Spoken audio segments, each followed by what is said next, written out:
Bienvenidos a un nuevo programa de Enfoque Business. En esta oportunidad tenemos la presencia del doctor Carlos García Torres, docente, investigador de las cátedras UNESCO UTPL. Doctor, gracias por su presencia en Enfoque Business. Muchas gracias por esta gentil invitación. Doctor, coméntenos sobre la importancia de la seguridad y la cultura de paz que tenemos que promover en el Ecuador ante este contexto actual que está atravesando el país. ¿Cuál es la importancia de generar estos dos ámbitos? Bueno, creo que habría que decir en primer lugar que la situación que está enfrentando el Ecuador no es una situación aislada del mundo, es una situación global. Hay poderes, hay redes, hay grandes amenazas globales que desde luego afectan también al Ecuador.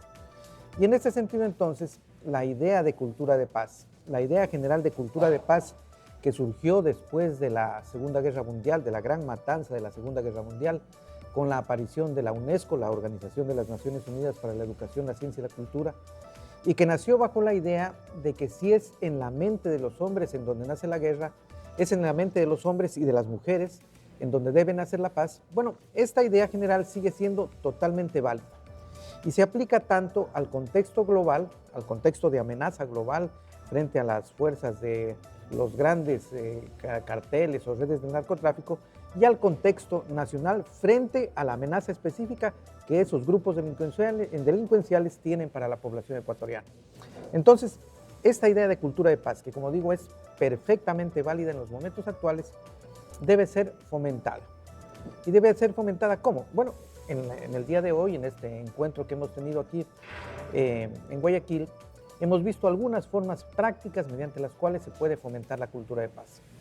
Veíamos que en algunos barrios desfavorecidos, en los barrios más golpeados por las cuestiones delincuenciales, expresiones positivas como la poesía expuesta en redes pueden ser parte del fomento de esta cultura de paz. Otras expresiones, digamos, de buscar otras alternativas de pensamiento, de sentido a la vida, en todos estos lugares golpeados por la delincuencia y el narcotráfico, también son alternativas viables para el fomento de la cultura de paz. De forma que puedo decir que con toda seguridad, una de las maneras más efectivas de combatir la influencia del narcotráfico y de la delincuencia organizada es el fomento de la cultura de paz.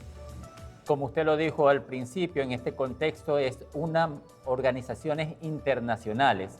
¿Cómo trabajar desde el intro, desde lo pequeño, desde lo micro, desde los barrios, a fortalecer esos valores en los jóvenes, en los niños, en las familias, para que esta cultura de paz se convierta en un hábito familiar y logre transformar una realidad que nos está quejando actualmente en el país? Bueno, yo tendría que decir que antes que fortalecer, nosotros tenemos en primer lugar que resucitar esos valores.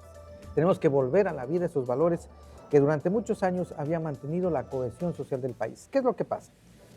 Una sociedad cuyo tejido social, cuya trama social es fuerte, es una sociedad que puede ser resiliente frente a todas estas amenazas, no solo del narcotráfico, también de los desastres naturales, también de los desastres políticos, también de las cuestiones económicas.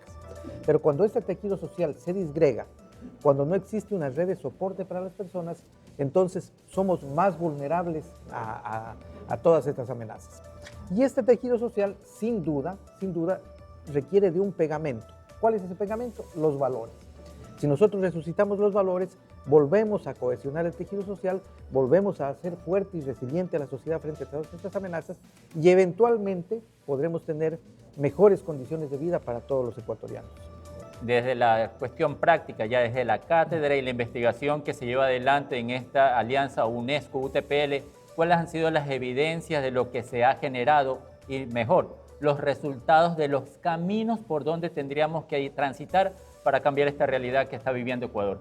Yo quisiera resaltar tres tipos de resultados. Un primer resultado que se relaciona con la vinculación que debe realizar toda universidad con la sociedad. Un segundo resultado que se relaciona con el desarrollo académico que debe tener toda universidad. Y un tercer resultado que tiene que ver con la investigación. Entonces, en cuanto al primer resultado, en cuanto a una vinculación directa con la sociedad, yo destacaría la red ESPAZ, que es la Red de Estudiantes por la Paz. En esta Red de Estudiantes por la Paz existen estudiantes del Ecuador, estudiantes del Perú, estudiantes de otros países que se vinculan efectivamente para realizar acciones de paz.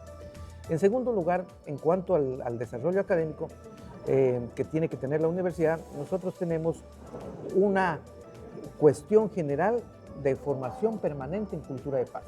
Cursos de formación permanente en cultura de paz.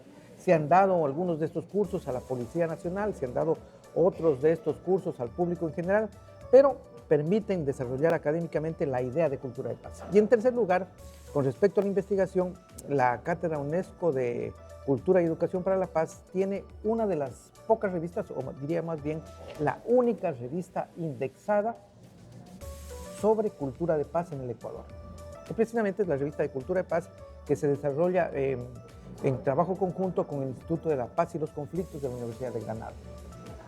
Y en este trabajo aquí, ¿cuál es la importancia de eventos como el de hoy, el de la Cumbre de Seguridad, para llevar no solamente de la academia, mejor dicho, llevar a esos externos, llevar a esos entornos externos esta realidad de lo que conoce la cátedra, de lo que conoce la academia, para llevar a metodologías reales y que puedan transformar la realidad del país? Mire, este es el punto directo en donde se reúne el aporte teórico que puede dar la academia, ¿no es cierto?, con la acción práctica que en cada uno de los territorios del Ecuador pueden dar los organismos públicos y las personas que se dedican a la actividad política.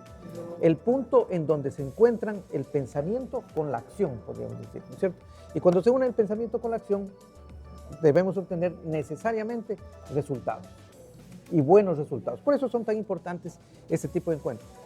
El carácter del ser humano en general es un carácter gregario. Nuestra sociedad, la sociedad humana, se ha construido en base al diálogo, en base a la conversación, en base al entendimiento entre las personas. Cuando se da diálogo, cuando hay conversación, cuando hay entendimiento, fluyen las ideas. Cuando fluyen las ideas, se crean canales de acción. Cuando se crean canales de acción, necesariamente se obtienen metas, se obtienen resultados y se obtiene una mejora de la calidad de vida para todas las personas. ¿Y cuál es el objetivo de estos trabajos que se están llevando adelante? Generación de políticas públicas, que sea el gobierno como ente rector que lleva a la práctica esto, o también que la acción civil, que la ciudadanía se empodere de estos procesos y pueda dar un paso adelante. Normalmente, en muchos países, es la sociedad civil, ¿no es cierto?, la que ayuda a la creación de políticas públicas. Pensemos en la idea general del Estado. El Estado es el ente rector de una sociedad, la sociedad jurídica y políticamente organizada. El Estado, para mantener su estatus, ¿no es cierto?, de organización dentro de la sociedad, necesita expedir leyes, normas, ¿no es cierto?, y la sociedad debe regirse por esas normas. Pero ¿de qué forma puede participar la sociedad civil en el manejo general del Estado?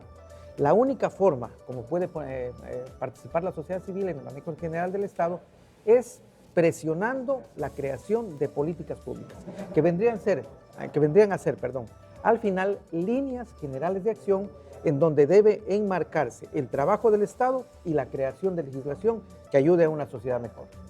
¿Y cuáles son los siguientes pasos en esta actividad para lograr el objetivo final, que es la consecución de esta cultura de paz en el Ecuador, a través de las cátedras UNESCO, UTPL y de las acciones que están llevando adelante? Bueno, nosotros no podríamos hablar de una meta final. La construcción de la paz siempre es permanente. Si usted revisa la historia humana, ¿no es cierto?, el conflicto es una cuestión inherente a la vida humana. Siempre está presente el conflicto entre personas, el conflicto entre naciones, el conflicto entre cualquier tipo de organización. Entonces, la construcción de la paz es un trabajo permanente. ¿A qué lleva la construcción de una cultura de paz? Bueno, la construcción de una cultura de paz lleva a que se pueda gestionar de mejor manera los conflictos. ¿Y cuál es esta mejor manera de gestión de los conflictos? Es la resolución no violenta de cualquier conflicto. La resolución no violenta, que es al final el sustrato filosófico e ideológico último de la cultura de paz. Doctor Carlos García, muchas gracias por su participación en Enfoque Business. Muy amable.